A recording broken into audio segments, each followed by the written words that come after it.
into the inner sanctuary of the Temple of Isis, Philae.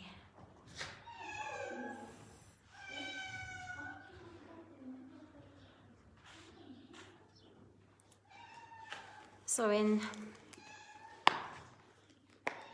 order to step into the gateway of eternity and for the sacred goddess and the sacred God to hold the staff of wisdom, one must look for the love of Isis, her sacred love, to restore the regeneration of Osiris.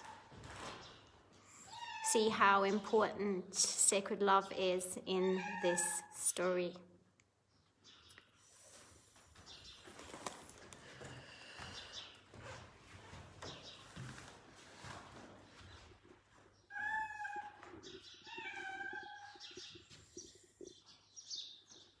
Registers all the way up to the height of the ceiling. Some of the temple cats have just had a litter of kittens, and here they are. So fast. I think this is mom and dad, and there's baby kitten. They are fighting over the bread.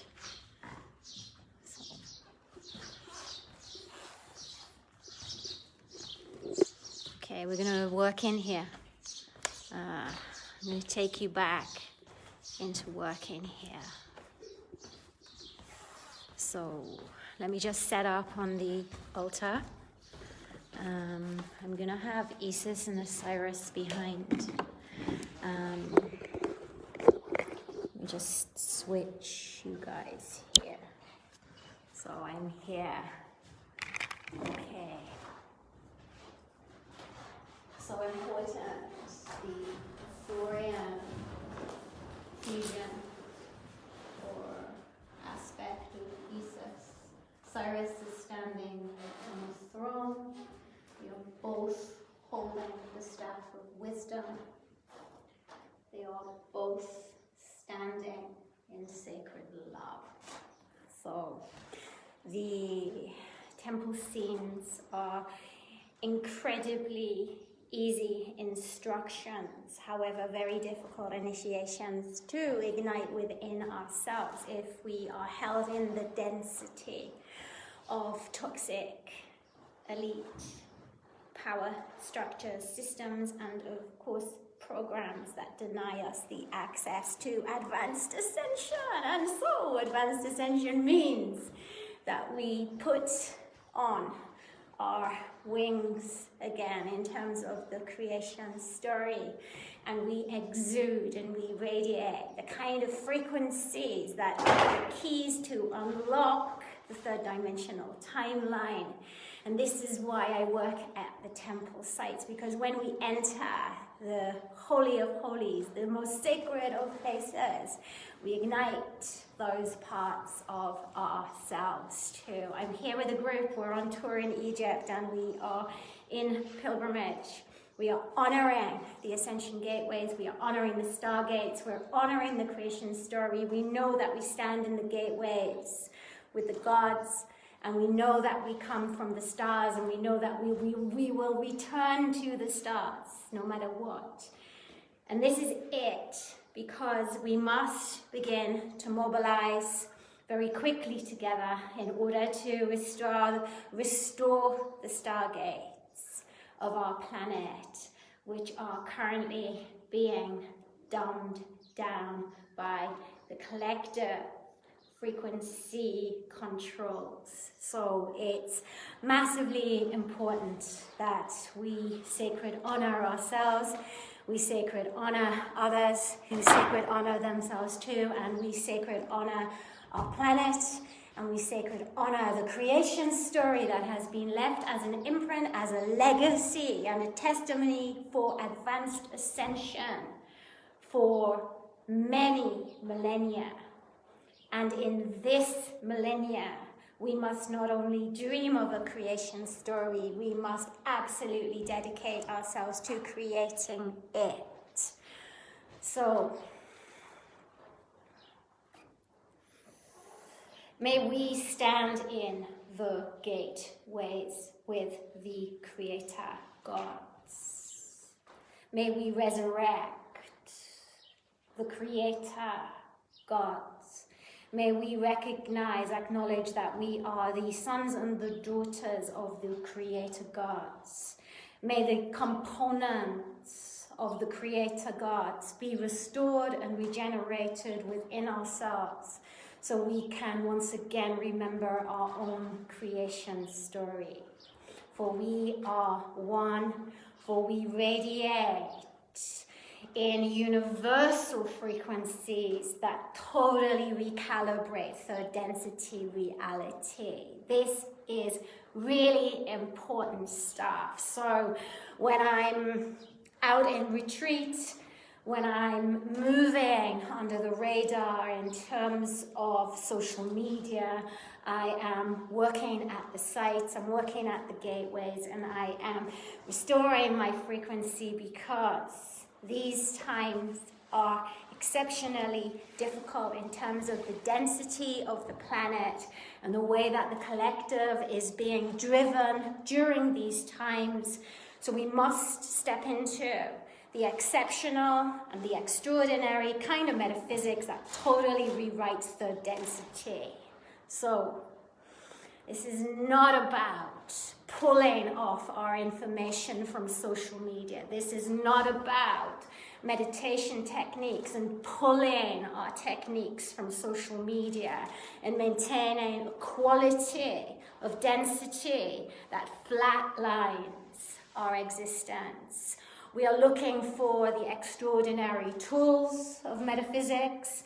We're looking for the extraordinary gateways of sacred existence, and we are looking for sacred love that turns the key in terms of inequalities and density of programs that fix us into pain and suffering and perpetuating pain and suffering too. So this is it. This is the time. So when we infuse ourselves with Hathor and Isis, we are infusing ourselves with the magical keys of our existence.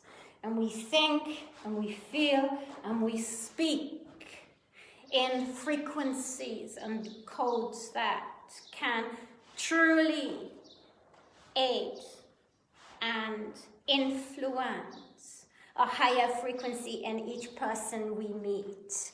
Because of course, we are in the codes of ascension, the sacred codes that restore sacred truth. Where we meet resistance, and of course we will for those who are actively allowing themselves to assign to that which is dense, that which is non-evolutionary in its nature, that which is conventional or traditional in its density, in its gateway, in its programs, in its systems. All of the archaic is being met, and the sacred meets it with a clash and a magnetism, because it reveals what is and what is not sacred truth. So my group is having their lecture on advanced ascension at the same time. So we must look for the ways in which we elevate frequency in those we meet. We must look for the ways in which we allow people to heal and evolve and transform and awaken in the kind of metaphysics that propels them through an eternity of dreams in terms of their human potential. Not just in one life, but in many, many, many, many, many lifetimes to come. So we are constantly flying through gateways and through destiny to align and assign with evolution of the highest frequency and of the highest light and of sacred, sacred, sacred love and sacred intelligence. And for that, we will always incarnate through an axis of time that is sacred, wherever we are in the universe. That makes us warriors of light, and that also allows us to assign ourselves with these gateways. The gateways of sacred love, the gateways of sacred magic, the gateways of sacred eternity, and the gateways of magnificence. We will always assign ourselves with the sacred path, and we will always assign to ourselves in each incarnation the sacred guardians of evolution and time and universe. So we will always be aided, we will always be helped. So this is really important in terms of our current global crisis, in terms of humanity, because if we are aligned on that sacred axis of time, then we can call out across the universe with our prayers for help, and we can call in the guardians of humanity, those creator gods, those sons and daughters of Creator, so that we are protected and guided in the wisdom of our creation story. And the power of that allows the progression of ourselves as individuals and as a human race. And this is important for our new Earth build and our communities across the planet. So this is it. Temple of Isis. Small offering for today, because I felt it was time to speak in terms of the energies and the frequencies and what happens when we are not running off cultural programs that separate us and conflict us and immerse us in the kind of suffering and pain that dumbs down our awareness and intelligence. What happens when we hit the advanced ascension notes? Our thoughts clearly become a signature, a sacred signature that is telepathic. Our words become sacred keys, which create weaves of healing to regenerate and restore and sacred love and honor and respect the individuals that you meet on a day-to-day basis. We are always gatekeepers when we have detoxed ourselves from the kind of cultural programs that have defined humanity's imprisonment since the day they were conceived for darkness and not light. So these are our times when we feel the truth. When we feel, we absorb the truth. We process the truth. We correct ourselves. We determine what is positive and good, what nourishes ourselves or not. So these are all important considerations. And importantly, in advanced ascension, when we walk through life, we are creating the kind of building blocks on a day-to-day basis where our energy field becomes a powerhouse, a shrine of intelligence, sacred intelligence. And even when we meet challenges, we can restore ourselves because we have the sacred creation, story, and we have the formula, and we have the guardianship, because we have opened that door to always regenerate us.